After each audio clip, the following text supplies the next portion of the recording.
సర్వేపల్లి నియోజకవర్గ జనసేన పార్టీ సమన్వయకర్త బొబ్బేపల్లి సురేష్ నాయుడు దిత్వా తుఫాన్ కారణంగా 3 రోజుల పాటు భారీ వర్షాలు వస్తే నీట మునిగిన కురిచెర్లపాడు హరిజనవాడనందు ఎలిమెంటరీ స్కూల్ ని పరిశీలించారు. తదనంతరం ఆయన మాట్లాడుతూ కురిచెర్లపాడు హరిజనవాడకి వర్షం వస్తే రాకపోకలకు ఇబ్బంది.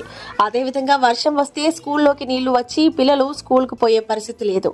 గత వైసీపీ ప్రభుత్వంలో ఏమీ అభివృద్ధి చేయకుండానే కోట్ల రూపాయలు దోచుకొని నాడు నేడు అని చెప్పి ఎక్కడా కూడా పని చేయకుండానే బిల్లులు చేసుకుని నియోజకవర్గాన్ని కనీసం ఎస్సీ కాలనీలు గాని ఎస్టీ కాలనీలో గాని కనీస వసతులు కూడా ఏర్పాటు చేయకుండా 5 సంవత్సరాలు కాలయాపన చేసి నేడు కూటమి ప్రభుత్వాన్ని నిందిస్తున్న ఈ వైసీపీ నెల్లూరు జిల్లా అధ్యక్షుడు కాకాని గోవర్ధన్ రెడ్డి అని అన్నారు. కూటమిలో భాగంగా త్వరితగిన రోడ్డు నిర్మాణం, ఆ స్కూల్ నిర్మాణం చేపడతామని తెలియజేశారు. అదేవిధంగా సర్వేపల్లి శాసనసభ్యులు సోమిరెడ్డి చంద్రమోహన్ రెడ్డికి దృష్టికి తీసుకువెళ్తున్నామని, ప్రస్తుతం తాత్కాలికంగా అదే గ్రామానికి సంబంధించి ఏదైనా ఇల్లు ఖాళీగా ఉంటే మాట్లాడి పిల్లలను అక్కడికి తరలించమని చెప్పడం జరిగింది. దానికి సంబంధించిన రెంట్ కూడా మేమే ఇస్తామని తెలియజేశామని, ప్రజల కోసం నిరంతరం పనిచేస్తుంది కూటమి ప్రభుత్వం, ప్రజలకు ఎప్పుడూ కూడా అండగా ఉంటుందని ఈ సందర్భంగా తెలియజేస్తున్నాం. ఈ కార్యక్రమంలో సందూరి శ్రీహరి, శివరాత్రి సందీప్, గ్రామ సర్పంచ్ కుర్రుపాటి పుల్లయ్య, షేక్ జమాల్, దాసు గ్రామస్తులు పాల్గొన్నారు. ఇటీవల 3 రోజుల నుంచి తుఫాన్ కారణంగా నెల్లూరు జిల్లా చుట్టుపక్కల కూడా భారీ వర్షాలు, 3 రోజుల పాటు ఎడతెరిపి లేని వాన. ఈ వానతో ప్రజలందరూ కూడా ఇబ్బందులు పడే పరిస్థితి. అందులో భాగంగా ఏదైతే సర్వేపల్లి నియోజకవర్గం వెంకటాచలం మండలం కురిచెర్లపాడు ఎస్సీ కాలనీ, ఇక్కడ గతంలో కూడా వర్షం వచ్చినప్పుడు ఈ స్కూల్ని పరిశీలించాం. వర్షం వస్తే ఈ ఎలిమెంటరీ స్కూల్ 1వ తరగతి నుంచి 5వ తరగతి వరకు కనీసం 30 మంది పిల్లల దాకా ఎస్సీకి సంబంధించినటువంటి పిల్లలందరూ కూడా ఇక్కడ చదువుకునేటువంటి పరిస్థితి.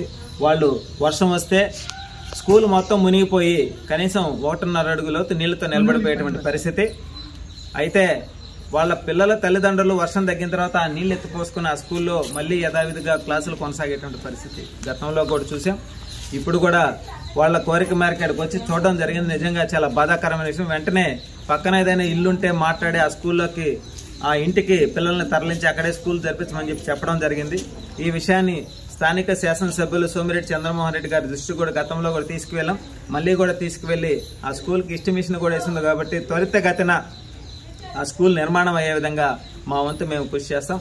అదేవిధంగా కనీసం 2 కిలోమీటర్ల వరకు కూడా ఈ ఊరికి రావాలంటే మోకాళ్ళతో బురదలో వచ్చేటువంటి పరిస్థితి. వర్షం పడితే రోజుగా కార్లు కానీ బైకులు కానీ నడిచి వచ్చేదానికి కూడా ఎంతో ఇబ్బంది. కాబట్టి ఆ రోడ్డు నిర్మాణం కూడా చేయాలని చెప్పడం జరిగింది. గతంలో కూడా చెప్పున్నారు. అయితే గత 5 సంవత్సరాలు వైసీపీ పాలనలో ఏ రోజు కూడా గ్రామాల్లోకి వెళ్లి గ్రామాల ప్రజల పరిస్థితులు అడిగి తెలుసుకోవడం కానీ, స్కూల్ను సందర్శించడం కానీ, రోడ్లను సందర్శించడం కానీ, వాళ్ళ స్థితిగతులు అడిగి తెలుసుకోవడం కానీ, పేద గిరిజన కాలనీకి వెళ్లడం కానీ చేసినటువంటి పరిస్థితి లేదు. నాడు నేడు పనుల్లో కోట్ల రూపాయలు మింగేసి పూర్తి స్థాయిలో నాణ్యమైనటువంటి పనులు కూడా చేసినటువంటి పరిస్థితి లేదు. నేడు కూటమిలో భాగంగా కూటమి ప్రభుత్వం ఏర్పడి 1.5 సంవత్సర కాలంలో అనేక పనులను ప్రారంభించడం జరిగింది. అదేవిధంగా ఏదైతే సిఎస్ఆర్ ఫండ్ కింద కూడా ఈ స్కూల్ నిర్మాణం చేసేదానికి స్థానిక శాసనసభ్యులు సోమిరెడ్డి చంద్రమోహన్ రెడ్డి గారి దృష్టికి తీసుకువెళ్లి వీళ్ళ యొక్క కళ, వీళ్ళ బిడ్డల యొక్క ఎదుగుదల కోసం మా వంతు కూటమి ప్రభుత్వం పూర్తిగా అండగా ఉండి నిలబడి పనిచేస్తుందని చెప్పి మనస్ఫూర్తిగా తెలియజేస్తా ఉన్నాం ఈరోజు.